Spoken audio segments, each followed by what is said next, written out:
C'est un séisme politique aux États-Unis. Donald Trump vient de dissoudre le ministère de l'Éducation. Oui, terminé. Pourquoi? Parce que cet organisme était un outil de propagande woke. Les enfants n'apprenaient plus à lire et à écrire, mais à se détester entre eux. Les parents n'avaient plus aucun droit sur l'éducation de leurs propres enfants. Donald Trump a tranché. Son décret historique impose la fermeture du ministère de l'Éducation, l'interdiction des théories woke dans les écoles publiques et le retour de l'autorité parentale sur l'éducation. Les parents reprennent le contrôle, l'idéologie dégage. L'Amérique protège ses enfants, mais en France, pourquoi cette décision est un coup de tonnerre? Depuis des décennies, l'État profond utilise l'école comme une arme. La théorie critique de la race. Les enfants blancs doivent s'excuser d'être nés blancs.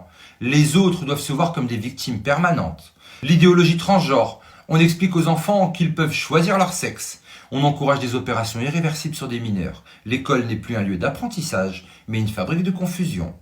Le résultat? Une jeunesse déconnectée du réel, des générations manipulables et dépendantes du système, une explosion des troubles mentaux et identitaires. Trump a compris que c'était une attaque contre la civilisation. Il a dit stop. Son message est clair, l'éducation appartient aux parents, pas aux idéologues.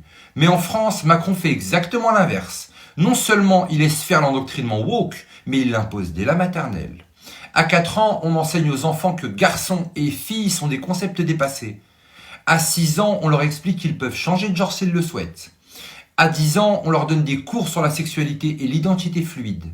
Et si un parent refuse, l'État peut lui retirer l'autorité parentale. Un enfant de 6 ans ne peut pas choisir son repas à la cantine, mais il peut décider qu'il est une fille et prendre des bloqueurs d'hormones. Des médecins lancent l'alerte, les transitions médicalisées sur mineurs explosent, les traitements hormonaux détruisent le développement naturel et beaucoup de jeunes regrettent, mais c'est trop tard.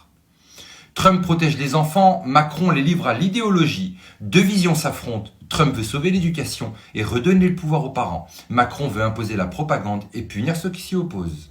Jusqu'où y aura cette folie et qui aura le courage de dire stop? Dites-moi en commentaire si vous pensez que l'école doit éduquer ou endoctriner. Partagez cette vidéo pour réveiller les consciences, mais surtout n'oubliez pas, on n'est clairement pas au bout de nos surprises.